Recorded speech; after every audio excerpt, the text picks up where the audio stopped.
सार्वभौम गीता प्रस्तावना। श्री रघुनाथ जी राज्याभिषेक के पश्चात त्रिभुवन सम्राट हैं और सम्राट तो वे सर्वेश्वरेश्वर सदा सबके हैं। उन्होंने अपने पूर्वजन प्रजाजन के लिए जो उपदेश दिया है वह सार्वभौम सम्राट का उपदेश सर्वदा सर्वत्र सबके लिए ही है। श्री रामचरितमानस के उत्तरकांड के इस प्रसंग का नाम व्याख्याकार ने सार्वभौम गीता रखा है। मानस गीताओं की यह अंतिम 5वीं कड़ी है। प्रकाशक सार्वभौम गीता उपक्रम। एक बार रघुनाथ बुलाए, गुरु द्विज पुरवासी सब आए। बैठे गुरु मुनि अरु द्विज सज्जन, बोली वचन भगत भव भंजन। सुनहु सकल पुरजन मम बानी, कहूँ न कछु मम ताउर आनी। नहीं अनिति नहीं कछु प्रभुताई, सुनहु करहु जो तुमहि सुहाई। सोई सेवक प्रियतम मम सोई, मम अनुशासन माने जोई। जो अनीति कछु भाषौ भाई, तो मोहि बरजऊ भय बिसराई। एक बार श्री रघुनाथ जी के बुलावने पर गुरु वशिष्ठ ब्राह्मण वृंद तथा सब अयोध्या नगर निवासी राज्यसभा में एकत्र हुए। गुरु वशिष्ठ मुनिगण, ब्राह्मण वृंद तथा अन्य सज्जन बैठ गए। तब भक्तों के आवागमन रूपी संसार चक्र को नष्ट करने वाले प्रभु कहने लगे, समस्त नगरवासी मेरी बात सुने। मैं आप लोगों के प्रति हृदय में कुछ ममता लाकर आपको मेरी प्रजा होने के कारण मेरी बात माननी चाहिए, इस भाव से कुछ नहीं कहता हूँ। इसमें कुछ अन्याय नहीं है, कुछ प्रभुत्व प्रकट करना भी नहीं है। आप सब सुन लें और यदि अच्छा लगे तो इसका आचरण करें। वही मेरा सेवक है, वही मुझे अत्यंत प्रिय है जो मेरे इस आदेश को माने। किंतु भाइयों, यदि मैं अन्याय की बात कहूँ तो भय भूलकर निर्भय होकर मुझे रोक देना। नामकरण। उत्तरकांड में श्री राघवेंद्र ने प्रजा को जो उपदेश दिया है उसका नाम बहुत से विद्वान राम गीता रखने के पक्ष में है, लेकिन अरण्य कांड की श्री राम गीता प्रसिद्ध है। उससे इसका पार्थक्य रखने के लिए कुछ सज्जन इसका नाम पुरजन गीता रखना चाहते हैं। पहले वर्ग के विद्वानों का इससे मतभेद है। उनका तर्क है, गीता का नामकरण सदा वक्ता के नाम पर होता है, श्रोता या श्रोताओं के नाम पर नहीं हुआ करता। पुरजन यहाँ श्रोता मात्र है। यह तर्क सर्वथा उचित एवं बुद्धिगम्य है। बहुत सीधा समाधान है दोनों मतों के मध्य कि इसका नाम रघुनाथ गीता या राघवेंद्र गीता रख दिया जाए। अरण्य कांड में तो श्री राम केवल श्री राम है, अतः वहाँ का उपदेश राम गीता है। किंतु अयोध्या के सिंहासन पर अभिषिक्त होने के पश्चात वे श्री रघुनाथ हो गए हैं। अब वे श्री राघवेंद्र हैं, अतः रघुनाथ गीता या राघवेंद्र गीता ये दोनों नाम यहाँ उपयुक्त हैं। मुरारे तृतीय पंथः, यह न्याय सार्थक करके मैंने एक भिन्न नाम इस स्थल को सार्वभौम गीता क्यों दिया। जो लोग वक्ता के नाम पर गीता का नामकरण करने के पक्ष में हैं, उनसे मेरा निवेदन है कि श्री राम केवल रघुकुल के नाथ नहीं हैं, वे तो अनंत कोटि ब्रह्मांडों के सार्वभौम सम्राट हैं। यह उनका उस सम्राट पद से दिया गया उपदेश है, इसलिए सार्वभौम गीता नाम से आपत्ति नहीं होनी चाहिए। जितनी गीता है वे किसी विशिष्ट पुरुष द्वारा अधिकारी विशेष के लिए कही गई है, लेकिन यह गीता अधिकारी विशेष के लिए नहीं है। अनादिकाल से अनंत काल तक जितने भी मनुष्य हुए हैं या होंगे सबके लिए है, क्योंकि श्री राम एक कालिक नरेश नहीं है, वे तो निखिल ब्रह्मांडों के नित्य सार्वभौम सम्राट सर्वेश्वरेश्वर है। सदा सर्वकाल में मानव उनकी प्रजा है। उन सार्वभौम सम्राट ने अपनी प्रजा मात्र को यह उपदेश दिया है, अतः यह सबके लिए सर्वकाल में आचरणीय उनका अनुशासन है। गीताओं में भी इसीलिए यह सार्वभौम है। इस उपदेश का सार्वभौम गीता नामकरण का मेरा तात्पर्य यही है। गुरु मुनि अरु द्विज वर्ग को श्री रघुनाथ जी संबोधित नहीं कर रहे हैं। इस वर्ग से कुछ कह नहीं रहे हैं। तब इस वर्ग को बुलवाया क्यों? यह वर्ग भी तो बुलवाने से ही आया है। बहुत स्पष्ट कारण है। आज प्रजा को अनुशासन उपदेश करना है। वह उपदेश श्रुति, स्मृति, पुराण तथा सनातन मर्यादा अनुसार होना चाहिए। इसका निर्णय कौन करेगा कि वह इस श्रुति, स्मृति इत्यादि की परंपरा में ही है? राजा प्रजा को सन्मार्ग दिखा सकता है, किंतु वह मुनि गणों, ब्राह्मण वृंद द्वारा अनुमोदित शास्त्रीय सन्मार्ग होना चाहिए। जिस उपदेश को मुनिगण तथा शास्त्रज्ञ विद्वानों का अनुमोदन प्राप्त न हो, उसकी कोई महत्ता नहीं है। अतः यह गुरु मुनि अरुद्विज वर्ग तो आज के अनुशासन का साक्षी रहने के लिए आमंत्रित किया गया है, नहीं अनीति कुछ। प्रभु कह रहे हैं कि मैं जो कहने जा रहा हूँ उसमें कुछ अन्याय नहीं है। वह श्रुति, स्मृति आदि सम्मत न्याय पथ है। उसमें मेरा कुछ प्रभुता प्रदर्शन का भाव भी नहीं। इस अनुशासन का पालना करना ही पड़ेगा, ऐसी बात नहीं है। जीव करने में स्वतंत्र है। परमात्मा ने उसे इच्छा अनुसार शुभ अशुभ कर्म करने की जो स्वतंत्रता प्रदान की है, उसे छीन लेना अनीति होगा। प्रभु कह रहे हैं, आप सब मेरी बात सुन ले। इसे मानने के लिए आप सब स्वतंत्र हैं। अच्छा लगे तो आचरण करें, वही गीता का यथेच्छसी तथा कुरु।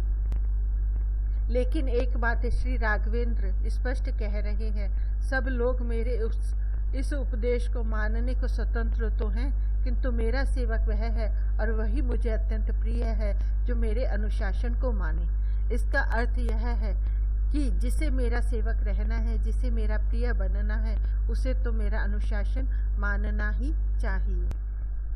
यह साधारण उपदेश नहीं है। श्री राघवेंद्र ने इसे अपना अनुशासन कहा है। मनुष्यों के लिए यह परम प्रभु का नित्य आदेश है। शास्त्र जो भगवदीय वाणी है, उनके आदेशों की अनुशासन संज्ञा होती है। उसी प्रकार का यह अनुशासन है। यह संकेत दिया है श्री रघुनाथ जी ने। यह सब होने पर भी शिष्टता, सौजन्यशील की सीमा है। जो अनीति कछु भाषु भाई। प्रभु यहाँ भाई संबोधन करके सबको कह रहे हैं कि आप सब अपने को मुझसे भिन्न ना माने।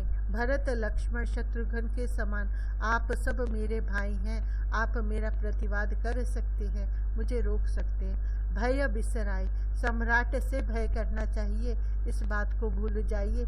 यदि मैं कोई अनीति अनुचित बात कहूँ तो मुझे रोक दीजिए। गुरु मुनि द्विज तो बैठे ही हैं उपदेश के साक्षी होकर। वे न भय संकोच करेंगे, न अनुचित का अनुमोदन।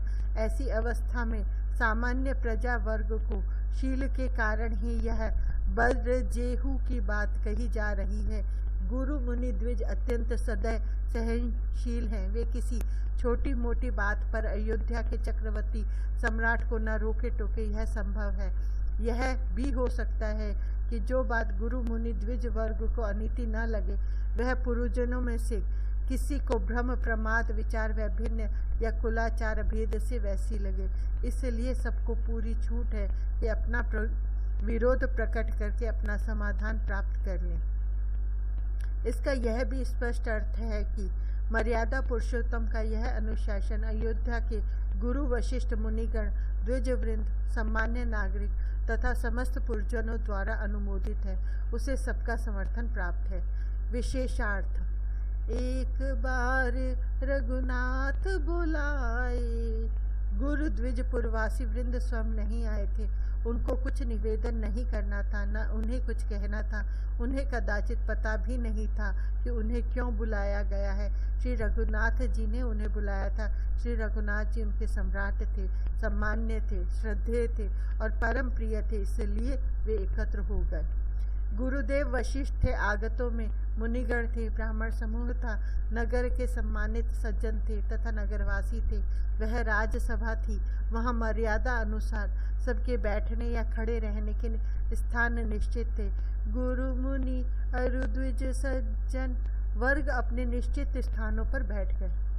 राजा का कर्तव्य है कि प्रजा को सन्मार्ग दर्शन श्री रघुनाथ जी केवल राजा नहीं है, वे तो अनंत दयार्ण भक्त वत्सल है।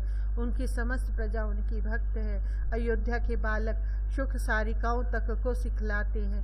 कहु राम रघुपति जन पालक। ऐसे परम भक्तों का आवागमन चक्र रूपी संसार प्रभु स्वयं नष्ट कर दिया करते हैं। श्रवण मनन निधिध्यासन से ऐसे भक्तों को मोक्ष नहीं प्राप्त करना पड़ता। आज वे प्रभु अपने भक्तों के संसार को नष्ट करने वाला उपदेश स्वयं देने लगे हैं।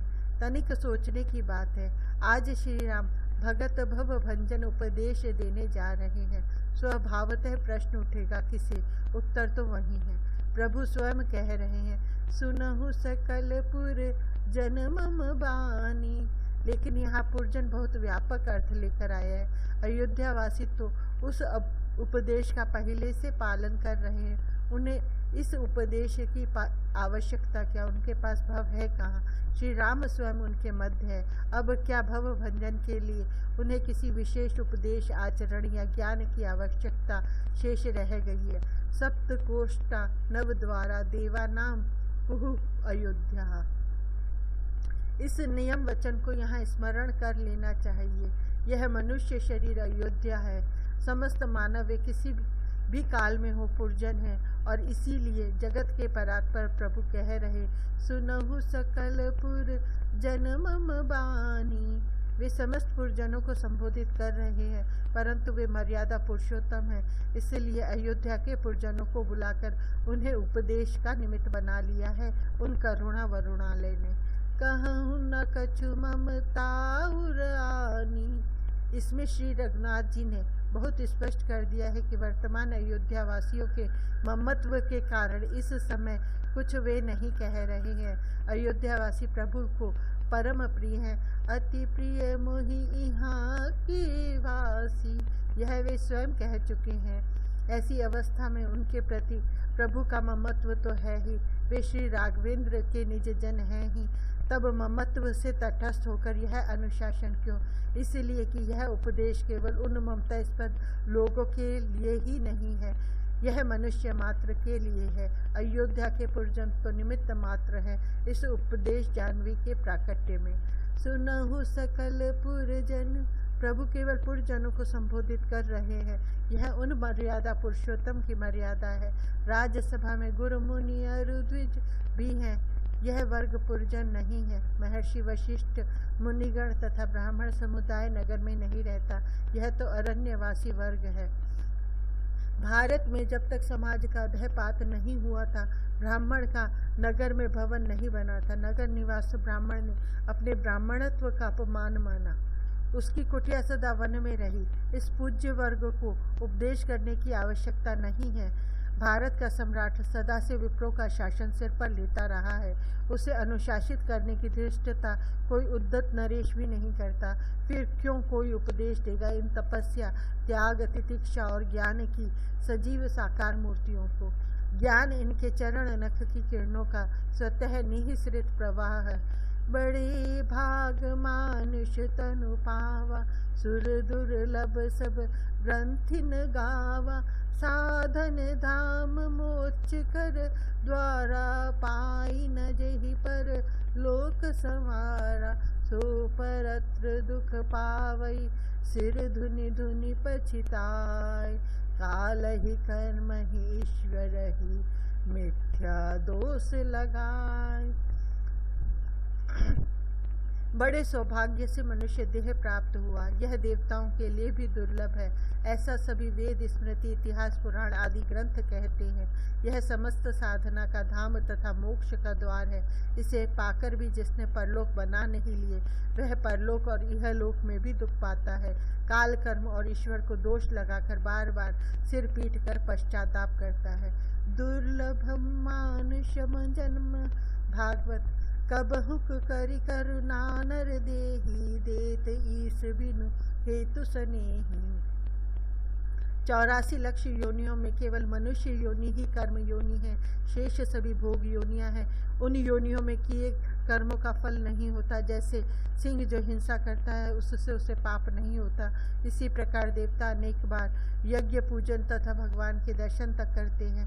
भगवान का अवतार होने पर तो देवता भगवत दर्शन करते ही हैं। अनेक बार देवताओं पर संकट आने पर भगवान उनके मध्य प्रकट होते हैं, किंतु इस सब से देवताओं को मोक्ष नहीं मिलता, उन्हें पुण्य भी नहीं होता कि अधिक दिन स्वर्ग में रह सके।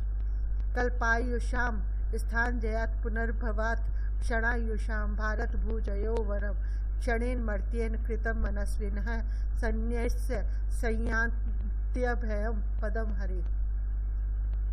जहाँ पहुंचकर भी फिर जन्म लेना पड़ता है, उस एक कल्प की आयु वाले देवताओं के स्थान को प्राप्त करने के बदले जो एक क्षण की आयु भारत भूमि में प्राप्त करना श्रेष्ठ है, जहाँ मनस्वी पुरुष एक क्षण में समस्त आसक्ति को त्याग कर श्री हरि के अभय पद को चले जाते हैं। एक भवन में तो क्या एक कटोरे जल में जितने कीड़े हैं, पूरी पृथ्वी पर उतने मनुष्य नहीं हैं। कितने संख्यातीत प्राणी हैं विश्व में, अल्प संख्या है मनुष्य की। यह सब सोचने पर स्पष्ट हो जाता है कि जीवन का कितना सौभाग्य है कि वह मनुष्य है। मैं स्वस्थ सबल संपन्न मनुष्य की बात नहीं करता हूँ। एक मनुष्य है जो कोढ़ से सर्वांग गलित है, कोई उसका स्वजन सहायक नहीं, फुटपाथ पर भी उसे रहने नहीं दिया जाता। उसके शरीर से घोर दुर्गंधी आती है, संपूर्ण शरीर में कीड़े बिलबिलाते हैं। उसे नगर के बाहर और ढेर पर फेंक दिया गया है, कौवे उसे जीवित ही नोचने लगे हैं। कई बार उसे अन्न नहीं मिलता, जल के न मिलने से उसके कंठ सूख चुके हैं। प्यास और पीड़ा के कारण वह अब क्षण भर में मर जाएगा। उससे अधिक दुर्दशाग्रस्त दयनीय मनुष्य तो नहीं सोचा जा सकता। ऐसा मनुष्य भी कम से कम एक बार राम कह सकता है, और यदि वह ऐसा करता है तो देवताओं को भी अलक्ष्य भगवत धाम का वह अधिकारी बन जाता है। मनुष्य जीवन का इतना दुर्दशाग्रस्त क्षण भी देव पद से श्रेष्ठ है। अब इस प्रकाश में सोचिए कि मनुष्य शरीर की प्राप्ति कितना बड़ा सौभाग्य है। जो लोग आत्महत्या करने की बात भी सोचते हैं, वे चाहे जितने अभावग्रस्त क्लेश आक्रांत हों, कितनी बड़ी भूल करते हैं, कितनी विवेकहीनता का परिचय देते हैं, कितना महानसु अवसर नष्ट कर देते हैं। वेद, पुराण, इतिहास, स्मृतियाँ आदि सभी ग्रंथ इस मनुष्य देह को, भले वह देह कैसा ही कुरूप हो, कैसा भी दुर्दशाग्रस्त हो, देवताओं के लिए भी दुर्लभ बतलाते हैं। ऐसा क्यों? इसलिए कि यह साधन धाम है। सभी शुभ अशुभ साधन इस मनुष्य शरीर के ही आश्रित हैं। एकमात्र यही कर्म योनि है। इसी शरीर से किए कर्म शुभ अशुभ फल देते हैं। यह सुविधा अन्य किसी शरीर में नहीं है। मोक्ष कर द्वारा इस शरीर को पाकर जीव मोक्ष का द्वार पा जाता है।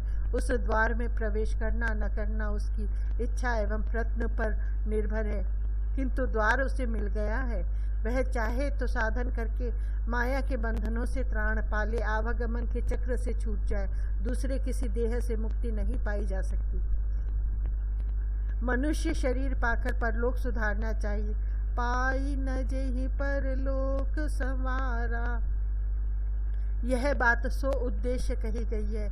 यह लोक संवारने का तो प्रश्न है ही नहीं, क्योंकि यहाँ तो हानि लाभ जीवन मरण जस अपजस विधि हाथ है। जन्मायुर भाग ये प्रारब्ध के अनुसार प्राप्त होते हैं। मोहवश ही मनुष्य इनकी प्राप्ति के उद्योग में लगा रहता है।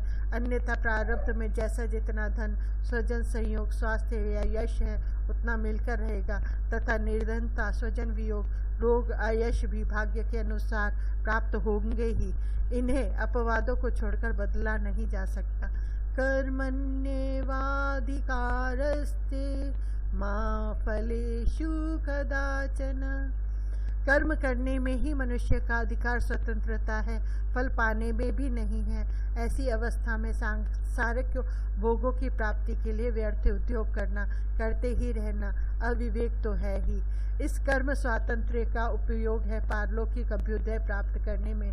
मनुष्य कर्म करने में स्वतंत्र है, वह चाहे तो परलोक सुधार सकता है। जो ऐसा नहीं करता वह दुर्लभ मनुष्य जन्म व्यर्थ नष्ट करता है। सो परम दुख पावई जो परलोक संवारने का प्रयत्न नहीं करता वह परलोक में दुख पावेगा, यह तो सीधी बात है। लेकिन अत्र इस लोक में भी दुख पता है, यह बात समझने योग्य है। जो परलोक बनाने का यत्न नहीं करता वह मुक्त होगा नहीं और उससे शुभ कर्म भी नहीं होंगे। फलतः अपने अशुभ कर्मों के परिणाम स्वरूप उसे बार बार जन्म लेना पड़ेगा और उन जन्मों में उससे यही संसार में नाना प्रकार के क्लेश भोगने होंगे। यह तो उसके लिए जन्मांतर में यहाँ इस लोक में दुख पाने की बात हुई, वह इस जन्म में भी यहाँ दुख पाता है।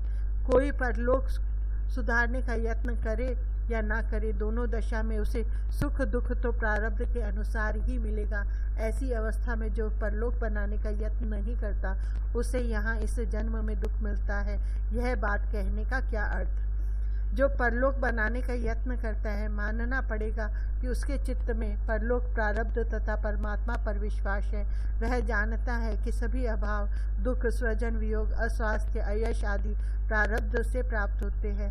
यह प्रारब्ध का विधान कोई जड़ प्रकृति का विधान नहीं और न किसी निर्दय न्यायाधीश का ही विधान है। यह तो दया सागर, करुणा वरुणालय, नित्य मंगलमय भगवान का विधान है।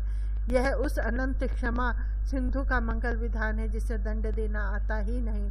परमात्मा पाप का दंड नहीं दिया करता। जो क्लेश को दंड मानते हैं वे तो परमात्मा को जानते ही नहीं। वह अनंत करुणात्मक कठोर होना क्या जाने। बच्चा जब गंदे कीचड़ में लथपथ हो जाता है तब वह रोगी न हो जाए, इसलिए दयामयी माता उसे पकड़ लेती है। उसके खेलने के आग्रह की उपेक्षा करके उसे भली प्रकार स्नान कराती है। स्नान कराने में बच्चे को क्लेश बोध होता है, वह रोता है, किंतु है यह माता का वात्सल्य विधान। पाप कर्म भी कीचड़ है, वे जीव के अंतःकरण को मलिन कर देते हैं। क्लेश उस मल को दूर करता है। दुख आदि के भोग से जीव अपने पूर्वकृत पापों के मल से छूटकर शुद्ध हो जाता है। इस प्रकार समस्त क्लेश जीव को शुद्ध करने के मंगल विधान है। यह बात परलोक का पथिक समझता है। पीड़ा और दुख, ये कष्ट के दो भाग होते हैं। एक बच्चे को ज्वर आता है या चोट लगती है।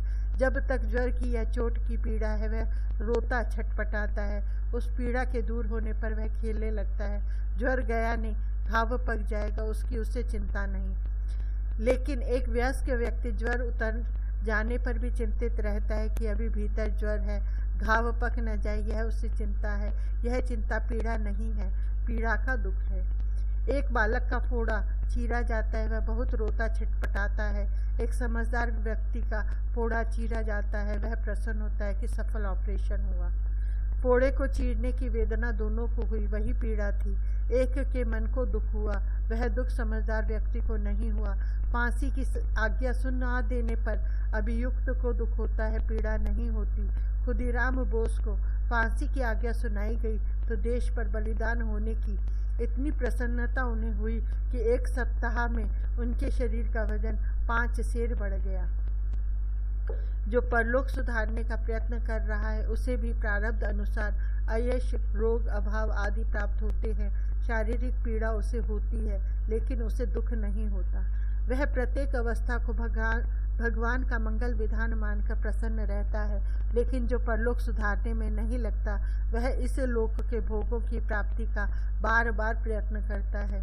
उसके प्रयत्न प्रारब्ध के विपरीत तो सफल हो नहीं सकते, अतः उसे विफलता का दुख, उद्योग का श्रम, निराशा और प्रारब्ध प्राप्त रोग, अभाव आदि मानसिक उद्वेग रूप दुख मिलता है। उसे यहाँ इस लोक में भी प्रारब्ध प्राप्त पीड़ा के अतिरिक्त दुख ही दुख मिलता रहता है। ऐसी अवस्था में वह बार बार पश्चाताप करता है, समय ही प्रतिकूल है, मेरे प्रारब्ध कर्म बुरे हैं, ईश्वर मुझे रूठ गया है आदि झूठे दोष वह काल कर्म तथा ईश्वर पर लगाता है। उसके लगाए ये दोष सर्वथा झूठे हैं। समय की प्रतिकूलता का कुछ अर्थ नहीं है। मनुष्य कर्म करने में स्वतंत्र है, फल भोगने में नहीं है। यह बात स्पष्ट शास्त्र ने कह दी है। ऐसी अवस्था में फलाशा से कर्म करना, अपने अधिकार क्षेत्र से बाहर प्रयत्न करना है, तब विफलता होती है। इसमें समय का क्या दोष है? प्रारब्ध कर्म बुरे हैं तो उन्हें बुरा किसने बताया? वे भी तो उसी व्यक्ति के पूर्व जन्म के कर्म हैं। आज जो शुभ कर्म नहीं करता वह प्रारब्ध को क्यों कोसता है? आज के अशुभ कर्म आगे प्रारब्ध बनकर पीड़ा देंगे, इस पर उसे ध्यान देना चाहिए। फिर प्रारब्ध से केवल अभाव पीड़ा आदि होती है। मानसिक दुख तो व्यक्ति स्वयं बढ़ाता है। चिंता करने से तो प्रारब्ध के अभाव आदि मिटेंगे नहीं। अपने मन को तो व्यक्ति निश्चिंत एवं प्रसन्न बनाए रख ही सकता है। ईश्वर न किसी से रूठता, न किसी प्रसन्न होता, न किसी की उपेक्षा करता। लेकिन यदि कोई दुराग्रही बालक बार बार सड़े कीचड़ में लेटता है तो दयामयी माता उसे बार बार स्नान करा के स्वच्छ करेगी। ईश्वर का प्रत्येक विधान इसी प्रकार जीव के परम मंगल का विधान है। अपने अज्ञान के कारण हम तात्कालिक सुख दुख ही देख पाते हैं, अपना मंगल किसमें है यह जान नहीं पाते। इसी से भ्रमवश ईश्वर को मिथ्या दोष देते हैं। एहि तन कर फल विषय न भाई, स्वर्ग स्वल्प अंत दुखदाई। नर तनु पाई विषय मन देहि, पलटि सुधाति सठ विष लेहि। ताहि कबहु भल कहहि न कोई, गुंजाग्रहि परस मुनि खोई। अर्थ, भाइयों, इस मनुष्य शरीर का फल सांसारिक विषय भोग नहीं है। स्वर्ग सुख भी थोड़े समय का होता है और अंत में दुख देने वाला है। जो मनुष्य शरीर पाकर विषय भोगों में मन लगाते हैं वे शठ अमृत देकर गदले में विष लेते हैं। उसे कभी कोई अच्छा नहीं कहेगा जो पारस मणि खोकर बदले में गुंजा उठा ले। मर्यादा पुरुषोत्तम बड़ी आत्मीयता से पुरजनों को भाई कहकर संबोधित करते हुए कह रहे हैं कि इस मनुष्य शरीर का फल विषय भोग नहीं है। मनुष्य सृष्टिकर्ता की सृष्टि का सर्वश्रेष्ठ प्राणी है। यदि विषय भोग ही मनुष्य शरीर का परम फल होता तो सृष्टिकर्ता ने मनुष्य को विषयों के भोगने की पर्याप्त क्षमता दी होती। लेकिन मनुष्य की कोई इंद्रिय पशु पक्षियों की उन्हीं इंद्रियों से बहुत दुर्बल है। इसका स्पष्ट तात्पर्य है कि सृष्टिकर्ता ने मनुष्यों को वे इंद्रियां विषय सेवन के लिए नहीं, केवल जीवन की आवश्यकता के निर्वाह के लिए मात्र के लिए दी है। सब शब्द, स्पर्श, रूप, रस और गंध ये 5 विषय है। इनका सेवन श्रोत, कान, त्वचा, नेत्र, जिह्वा तथा नासिका से होता है। जहाँ तक विषय सेवन की बात है, उपस्थ को भी इनमें ले लेना चाहिए, क्योंकि स्पर्शज होने पर भी उसकी एक मौलिकता एवं सर्वोपरि महत्ता है। अब देखिए कि कुत्ते, सिंह, गैंड आदि की अपेक्षा मनुष्य का कान कितना असमर्थ है शब्द ग्रहण करने में। अफ्रीका का गैंडा तो हाथी की पदचाप भी दूर से सुन लेता है। वह मनुष्य हाथी, मृग आदि की पदचाप का भेद भली प्रकार समझ लेता है। हमारी त्वचा स्पर्श का बहुत स्थूल अनुभव ही कर पाती है। मकड़ी, जोंक आदि को वर्षा आंधी का पता 2-3 दिन पहले लग जाता है। उनकी त्वचा उसी समय नमी या तीव्र वायु का अनुभव करती है और उसके भेद भी सूचित कर देती है। हमारे नेत्र गीध, कपोत आदि पक्षियों की अपेक्षा अत्यंत दुर्बल है, यह सभी जानते हैं। इसी प्रकार हमारी रसनेन्द्रिय न हंस की जीभ की तुलना कर सकती, न अन्य अनेक क्षुद्र कीटों की रसनेन्द्रिय की। चींटी अपनी रसनेन्द्रिय की प्रबलता के कारण दूर से मिश्री या मीठे पदार्थ का अनुभव कर लेती है और वहां पहुंच जाती है। नासिका की बात तो कहने ही योग्य नहीं। कुत्ते तथा सभी वन्य पशु इस संबंध में मनुष्य से बहुत संपन्न है।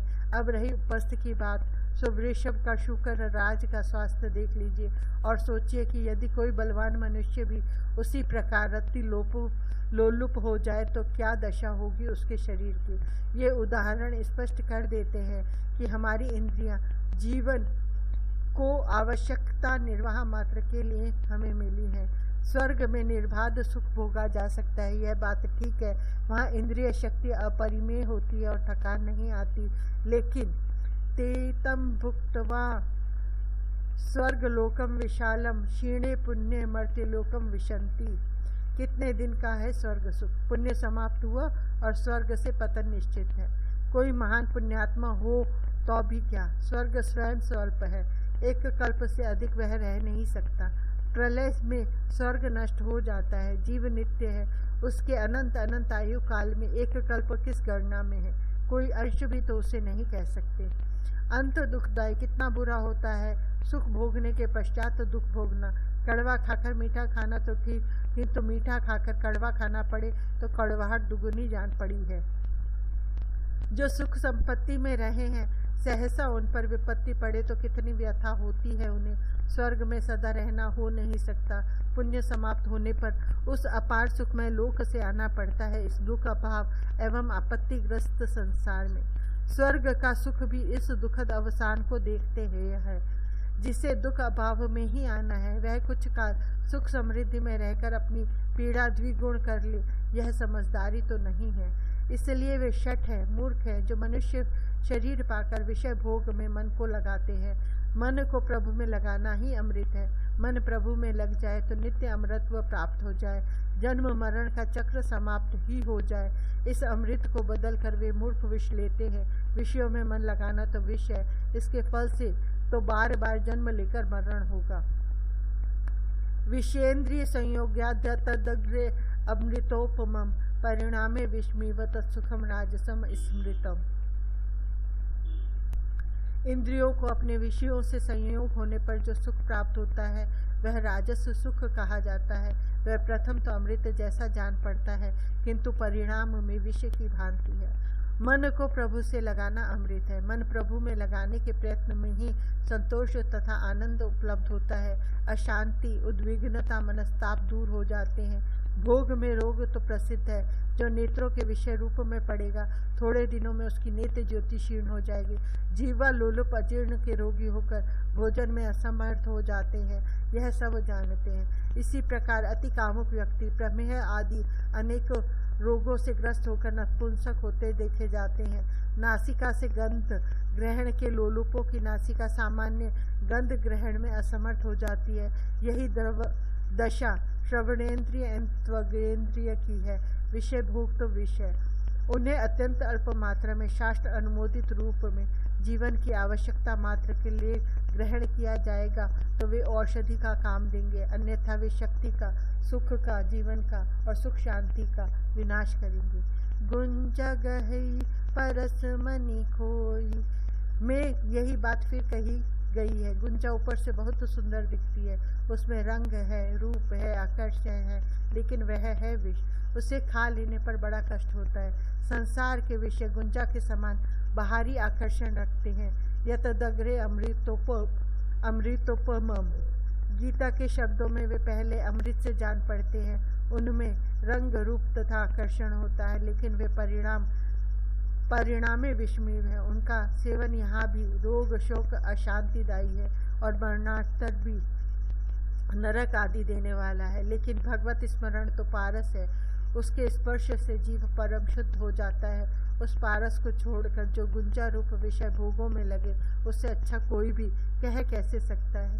आकर चारी लक्ष 84 जोनी भ्रमत यह जीव अविनाशी, फिरत सदा माया कर प्रेरा, काल कर्म सुभाव गुण घेरा, कब हुक करी करुणा नर देही, देत ईस बिनु हेति सनेही। अर्थ यह अविनाशी जीव 4 वर्गों की 84 लक्ष योनियों में भटकता रहता है। काल कर्म स्वभाव तथा गुणों से घिरा हुआ माया द्वारा प्रेरित यह सदा घूमता ही रहता है। कभी दया करके अकारण प्रेम करने वाले भगवान कृपा करके इसे मनुष्य शरीर दे देते हैं। संसार में जीवों के 4 वर्ग हैं, उद्भिज, स्वेदज, अंडज और जरायुज, और इन चारों की 84 लक्ष्य योनियां हैं। घास, लता, वृक्ष आदि उद्भिज वर्ग के हैं। इनमें जीव तो है, किंतु अंतः संज्ञा इनमें कम रहती है। स्वेद से उत्पन्न होने वाले खटमल जैसे प्राणी स्वेदज है, जो अंडे से निकलते हैं वे अंडज, और जो माता के पेट से जरायु वेष्टित निकलते हैं वे जरायुज माने जाते हैं। यहाँ एक प्रश्न उठता है, जीव तो स्वर्ग नरक आदि भी जाता है, वह देव दानव यक्ष गंधर्व प्रेत पिशाच स्थावर जंगम सभी बन सकता है। मर्यादा पुरुषोत्तम ने जीव के इन योनियों में जाने की चर्चा क्यों नहीं की? इससे तो पृथ्वी पर ही स्वर्ग नरक है, यह कहने वालों का पक्ष ही पुष्ट होता है। यदि श्री राघवेंद्र को उद्भिज, स्वेदज, अंडज और जरायुज ये पृथ्वी के प्राणी ही बतलाने थे तो आखिर 4 ही कहने के बाद लक्ष्य 84 कहने की आवश्यकता नहीं थी। यदि प्राणियों की 84 लक्ष्य योनियों का निर्देश अभिष्ट था तो भी आकर 4 ही कह अनावश्यक हो जाता है, क्योंकि यह प्राणियों के वर्गीकरण का प्रसंग नहीं है। इसलिए लगता है कि आकरचारी यहाँ भिन्न अर्थ में आया है।